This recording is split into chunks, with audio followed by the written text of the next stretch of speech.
my mom sent me to stay with my grandma for the summer in the south side of Chicago. That year, the heat was brutal. Grandma's neighborhood, a cramped maze of low-rise alley homes, was the only place where shade seemed to survive the afternoons. Looking back, the place was basically a slum. Tight walkways, barely wide enough for 3 people to pass, old self-built homes stacked like puzzle pieces, and dark interiors where you couldn't see your own hand even in daylight. Grandma's place was at the far end of the block, and since she had 6 daughters, the small house had been partitioned into even smaller rooms. My youngest uncle, still in high school, had to sleep in the attic, a damp, suffocating space that smelled of mold. Even in late fall, 10 minutes up there would leave you sweating. Despite the poverty, the neighborhood had a heartbeat. The kids ran free all day while the parents worked. In spring, we played hopscotch with sidewalk chalk. Summer was for tag and dodgeball.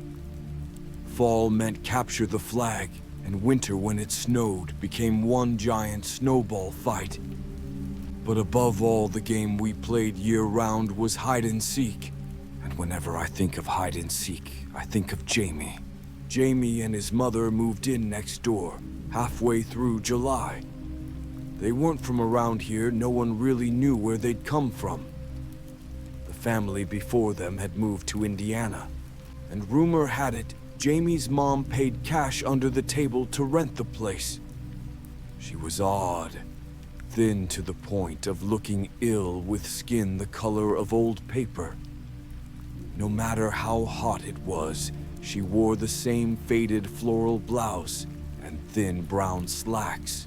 She fed a few scrawny chickens every day in the alley and sold handmade brooms and woven baskets for money. She barely spoke to anyone. Her voice, when we did hear it, sounded faint, like she was speaking through a wall, muffled and low. Her eyes were always downcast, and she moved like someone trying not to be noticed. Sometimes at night, we'd hear her talking from inside the house, quiet conversations that felt one-sided. I remember waking up one night to pee and hearing her voice again, murmuring through the cracks in their window. "Leave me alone," she whispered. "What more do you want? Why are you still here?" And then faintly, Jamie's voice, "No." I didn't tell anyone. Adults didn't believe in ghost stories or spooky talk. The last time I said I heard something strange, I got a chuckle and a playful swat from my mom. "You dreamed too much," she said. But Jamie was different. He didn't look right. His head was too big for his skinny frame, almost balloon-like, with slick patches of hair pasted to his scalp. His skin was so pale it was almost see-through. You could see the veins on his head, like blue threads. His eyes were small and squinty, barely visible under thin lashes, and his lips were swollen and always curled into a half-frown. He never smiled. Still, his mom made sure he ate. Even if she didn't touch food herself, she'd bring home frogs from the nearby creek and cook them for Jamie. Once I saw her wade into the water, barefoot, arms scratched and red just to catch them. Jamie didn't talk much, but when he did, he spoke like an adult. Cold, direct, like he was reading from a manual. And weirdly, the rest of us listened. Not because we liked him, but because it felt like we had to. When we played hide and seek, Jamie always wanted to be the seeker. He never hid. And no matter where we went, behind trash bins, under porches, in sheds, or even up trees, he'd find us. Always. He'd tap your shoulder, dead serious, and say, "I see you." Kids stopped wanting to play. It wasn't fun anymore. Jamie always won, and the way he looked at you with that blank face afterward made your skin crawl. Eventually, they all stopped showing up, making excuses to avoid him. Except me. I was too polite or too scared to say no. One day, after another weird game where he found all of us in under 10 minutes, I asked him, "How do you always know where we are?" "You guys suck at hiding," he said flatly. "I've already hidden in all those places before. Is there a way to hide so no one can ever find you?" He was opening the door to his place when I asked. He paused, turned, and walked up to me. Without saying anything, he gently pressed his thumbs against my eyelids. "Blind them," he whispered. "Push hard. They can't find you if they can't see." I yelped. His thumbs weren't gentle at all. It hurt. I cried, and he stepped back quickly, then slipped into his house. That night I couldn't sleep. The heat clung to me like wet plastic wrap. His words echoed again and again. Blind them. Around midnight, I woke up needing to pee. Everyone slept outside on bamboo mats to escape the heat. I crept out carefully barefoot, trying not to step on anyone. That's when I noticed something strange. Everyone was lying completely still, stiff, like mannequins left out in rows. The moonlight filtered through the alley's plastic awnings, casting silver shadows across their skin. I'd seen mannequins once during a delivery at a department store, naked and bald, stacked like bodies on the sidewalk. That's what this reminded me of. Then I noticed something else. Every house had people sleeping outside, except one. Jamie's house was completely dark. The door was shut. No signs of life. Then I heard it, the faint creak of a door. The front door to Jamie's house opened just slightly. A figure slipped out, crouched, then stood tall. She turned her head slowly. It was Jamie's mom. She held a small fabric bag, the same one I'd seen her carry the day they moved in. She looked excited, almost euphoric, like someone who'd just escaped prison.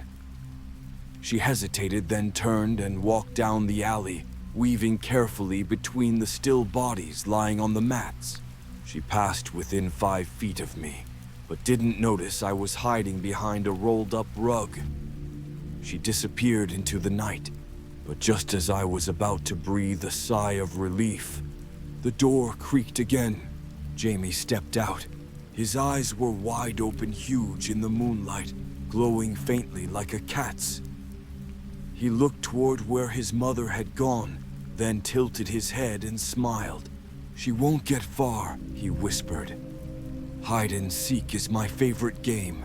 Then he went back inside, and somehow the heat didn't feel like the problem anymore. The next morning, everything felt like a dream, or at least I tried to tell myself it was. I woke up to my grandma calling us in for breakfast. The sun was up, the heat already simmering on the concrete, and the usual sounds of the neighborhood were back: chickens, clucking kids yelling, someone banging pots near the laundromat down the street. Just another day. Maybe I imagined the night before, until I saw Jamie. He was sitting on a stool outside his house, slurping down a bowl of steaming noodles his mom had handed him. A fried egg sat perfectly on top. His mom stood beside him, arms crossed, watching him eat like nothing was wrong. But something about the way she stood, stiff, jaw clenched, eyes not blinking, made the hairs on my arms stand up. Jamie devoured the bowl in seconds, noodles vanishing into his mouth without chewing, like he hadn't eaten in days. I swear I saw steam still rising from the egg, but he didn't flinch from the heat. He licked the bowl clean, then looked up at me grinning. "Eat fast," he said. "We've got another game to play." That afternoon, he convinced the kids to play hide and seek again. Nobody really wanted to, but when Jamie asked, it felt hard to say no. Maybe because of how intensely he looked at you when he spoke, like you'd done something wrong if you said no. Maybe because even the bravest of us were a little scared of what would happen if we made him angry. So we played. Again. Same outcome, he found every single one of us. I hid behind a broken vending machine behind the corner store, a place so tight and filthy no one ever thought to look. He still found me. Tapped my shoulder from behind deadpan as ever I see you. By sundown, the other kids gave up and went home. Jamie didn't complain. He just turned to me and said, "You'll walk home with me, right?" I nodded. I didn't know why. Something about him made it hard to say no. As we neared his porch, I asked him, "Do you ever get tired of being the seeker?" He shrugged. "I like it. I always win." "What if someone hid somewhere you couldn't find?" I asked. He paused at the top of the steps and turned around slowly. "There's no such place," he said. Then with that same eerie calm, "I always find them." He turned the doorknob, then looked back over his shoulder. "You're leaving soon, aren't you?" "Tomorrow," I said. Jamie nodded, smiling faintly. "You're the only one who's ever been nice to me." That night I couldn't sleep. The air felt heavier than usual. Grandma and my mom were whispering about something, probably just adult talk, but my ears couldn't catch the words. I tossed and turned until finally drifting off, but it didn't last. A few hours later, I woke up shivering. The temperature had dropped suddenly, and I reached for the thin blanket next to me. My hand touched something round and soft. At first, I thought it was a pillow, then it moved. I opened my eyes. Jamie was crouching beside my bed, his massive head inches from my face. His breath smelled metallic. His eyes glinted in the dark. I opened my mouth to scream, but he quickly clapped a hand over it. "Shh," he whispered. "Come with me." And then I did. I don't know why. It was like I couldn't control my own body. I followed him barefoot into the street, past the sleeping neighbors and the rusting fences, past the alley where the cats usually fought, past everything familiar. The city was dead silent. We passed the gas station and the old food mart that hadn't been open since May. Not a soul around. Just the sound of our footsteps echoing off buildings. "Where are we going?" I finally asked.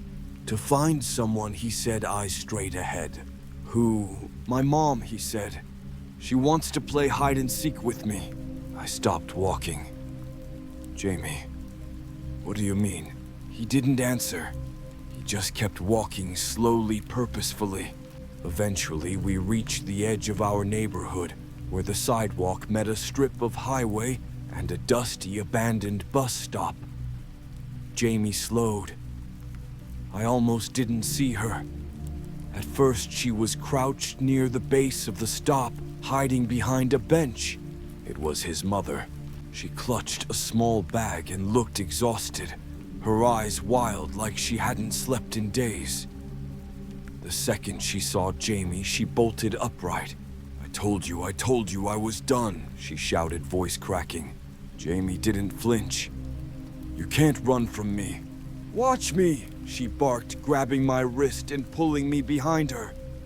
"Let's go, kid." I stumbled, still half in shock, as she dragged me down the street.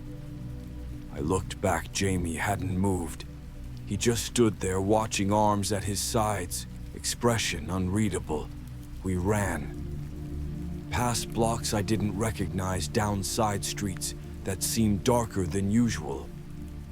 We tried hiding behind dumpsters, inside bus shelters, behind parked cars. But no matter where we went, within a few minutes, Jamie would appear, walking toward us, slow, smiling, saying nothing. At one point, we were gasping for air, slumped against a chain-link fence. "Can't run anymore," the woman panted. Jamie stepped out from a nearby alley like he'd been there the whole time. His mother screamed and lunged. I've had enough of you." She grabbed him by the shoulders and threw him to the ground. Jamie didn't resist. He just laughed. "I've never killed anyone before," she muttered. "But maybe that's what it'll take." His smile widened and his voice rasped. "You're not the first. I won't let you win." She looked at me. "Remember what he told you about the eyes?" I nodded and the words left my mouth before I could stop them. "Blind him. He won't find you if he can't see." She didn't hesitate. She pressed her thumbs against his eyes hard. Blood sprayed like a fountain, but Jamie didn't scream. He just kept smiling. Then he stopped moving. We stood over him, panting, trembling, covered in blood. She looked at me wide-eyed and said, "Let's go." Now. We ran until we couldn't anymore. Eventually, we collapsed near a closed library downtown. Sirens echoed faintly in the distance. She sat beside me, eyes hollow, breathing heavy. "I saved your life, kid," she said, forcing a bitter laugh. I stared at her. "He wasn't your son, was he?" She shook her head. "Hell no. I found him. Thought he was just another orphan. Thought I could use him." "Use him?" I asked, heart pounding. She didn't answer. She stood up, stretched her back, and muttered, "That thing. It's not gone. Not really." I looked at her. She was turning away now, walking slowly down the sidewalk. "Where are you going?" I asked. She didn't answer, but I noticed something. Her neck twitched, her shoulders hunched awkwardly. She kept shifting like something was pulling at her. Then I saw it. A hand, pale and bloated, fingers gripping her hair from behind. Jamie's face whole again, smiling slowly, rising over her shoulder. He pressed a finger to his lips. I didn't go home that night. I just sat there on the edge of the curb, trembling, staring down the block where she disappeared. The streets were still empty. Not even the wind dared to stir. I don't know how long I stayed there, maybe until the sky began to shift from black to navy, then into the dull orange of morning. Eventually, my legs regained enough strength to stand.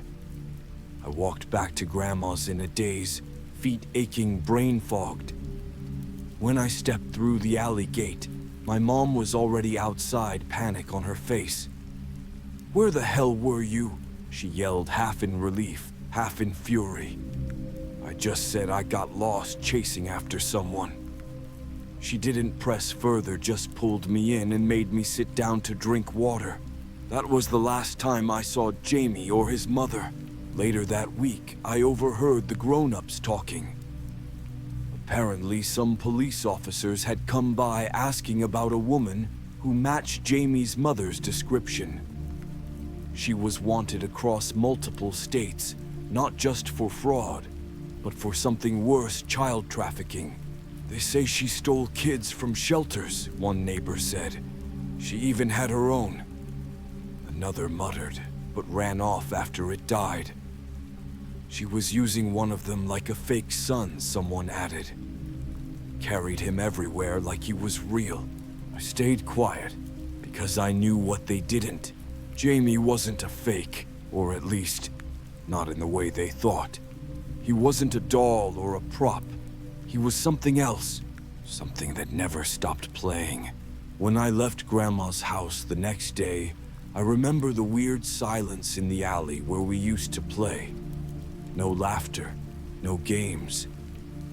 The house next door, theirs, was empty, cold, the windows already covered with cardboard. A dead chicken lay by the door, unmoving. That night I had the dream for the first time. In it, I was back in the neighborhood. Kids were laughing, running through the alleyways, playing hide and seek. The sun was golden, the kind of color that only happens in late summer afternoons. I watched from afar as a small group of children began to scatter, yelling numbers as one of them pressed their face to a brick wall to count. 1, 2, 3. The voice was low, too low. I walked closer. The boy counting looked familiar, round head, pale skin, limp hair. And when he turned around, my stomach dropped. It was Jamie, but his eyes were gone. Where they should have been were deep, dark hollows filled with dry blood. His lips were split into a permanent grin, and the skin on his face was pulled taut like wax. I tried to back away, but the other children began to step out from their hiding places. Each one of them looked like him. Same head, same skin, same cold smile. "Come play," they said in unison. I always woke up at that point drenched in sweat. The dream came back every few months, sometimes years apart, but always the same. At first I thought it was just trauma, a leftover echo from what happened. But then something else happened that made me realize it wasn't over. It was the spring of my sophomore year in college. I was back in Chicago for break visiting Grandma, who still lived in the same house. The neighborhood had changed. Some places were cleaner, others worse. The corner store was now a cell phone shop. The empty lot was now a parking structure, but the house next door still boarded up. That night, as I walked past it out of curiosity, I heard something, a faint voice from inside. 9, 10, ready or not. I froze. It wasn't possible. The sound was distant, as if it were being whispered through a tunnel. I stepped closer. Here I come. My chest tightened. I stumbled back, nearly tripping over a loose plank of wood, and ran. I didn't look back. I didn't tell anyone. Somehow I knew no one would believe me. And more than that, I didn't want to give whatever it was the satisfaction of knowing I remembered. I told myself it was in my head. Stress. Maybe something I read online had stirred the memory. It wasn't real until 2 years later in a completely different city, St. Louis, Missouri. I was working part-time at a local recreation center, helping run after-school programs for elementary kids. It was a decent job. The kids were fun, usually loud and chaotic, but good-hearted. Every day at 3 p.m., they flooded into the building to do homework, play games, and eat snacks. One afternoon, while organizing the back storage closet, I heard the familiar sound of kids playing hide-and-seek in the hallway. I smiled. It was the universal language of childhood. Then I heard it. That same voice. 6, 7. It was too deep for a child. I stepped out of the closet and turned the corner. The hallway was empty. 8, 9. The sound was coming from the playroom. I walked in. No one was there. Just a pile of mats, a box of toys, and one of the large gym lockers slightly ajar. 10. Ready or not. I approached the locker, heartbeat pounding. Inside, nothing, just shadows. But from behind me, clear as day, a whisper. "I see you." I spun around. No one. The hallway was empty again. I left work early that day, told them I wasn't feeling well. That night, the dream came back. The alley, the kids, the counting, and Jamie. Still blind, still smiling, still finding me. Years passed. I left Chicago for good, moved to Oregon, changed jobs more times than I could count. But one thing stayed with me, the dream. It didn't come often anymore, maybe once every year or two. But when it did, I'd wake up shaking. In those dreams, the rules of hide and seek never changed. The counting, the shadows, the slow turning of Jamie's blood-crusted face, the voices of children that weren't children. I saw therapists. I convinced myself I had some form of childhood PTSD. I even read articles about shared delusions, wondering if maybe other kids in that neighborhood remembered him too. But I never found anything. Not online, not in the newspapers, not in any police records I could quietly get my hands on. Until last fall. I was working remotely by then, living in a small rental house on the edge of a mountain town near the Washington border. Quiet, peaceful. I had space. The nightmares had stopped. One morning, while sipping coffee on the porch, I saw a moving van pull up to the vacant house across the gravel road. A woman stepped out, pale, slender. Something about her posture felt off. She reached back into the van and lifted a bag over her shoulder. It was old and cloth-like, faded, familiar. Then a boy hopped out. His head was too large. My mug nearly slipped from my hand. He looked younger than Jamie had been, maybe 6 or 7. But the resemblance, the translucent skin, the flat features, the barely there eyebrows, it was all there. He didn't look at me, just stood beside her quietly while she unlocked the door. That night I didn't sleep. I sat by the window until past midnight watching the house. No lights came on, no shadows passed by the blinds. At 2:17 a.m., the front door creaked open. She stepped outside carrying the same cloth bag. Her movements were deliberate, like someone sneaking away from something, but I knew exactly who she was trying to sneak away from. She walked toward the tree line slowly, nervously glancing over her shoulder. A few minutes passed. Then the door opened again, and there he was. Same bulbous head, same cat-like glow to the eyes. He didn't even hesitate, just walked straight toward the woods. I couldn't help myself. I grabbed my coat, slipped on shoes, and followed from a distance, staying in the dark where he wouldn't see me. By the time I reached the trees, they were both gone. Then I heard it. Ready or not, the voice was behind me. I turned, but no one was there. Then from the woods ahead, I heard a scream. Her scream, and then silence. I didn't sleep that night. By morning, the house across the road was empty again. I walked over, knocked on the door just to be sure. Nothing. No furniture, no toys. Just dust, and that stale mildew smell that clings to forgotten places. A few days later, I got a call from a friend back in Chicago. She was in town and wanted to catch up. We met at a diner and eventually started swapping old neighborhood memories. I cautiously brought up Jamie.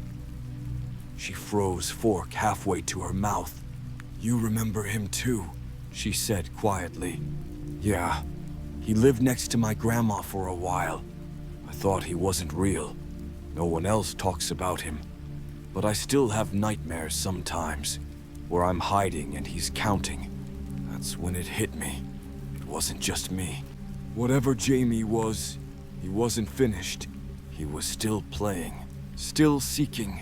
And somehow even now, all these years later, we were still in the game. I don't know why I'm writing this now. Maybe because I've felt him again lately. At the grocery store, a shadow behind the cereal aisle that disappeared too fast. In the park, a child's voice counting softly, but no children in sight. Last week I got a package, no return address. Inside was a small dirty cloth bag.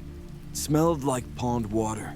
Folded inside was a note scribbled in a shaky hand. If you're reading this, he's already close. Don't hide. Don't run.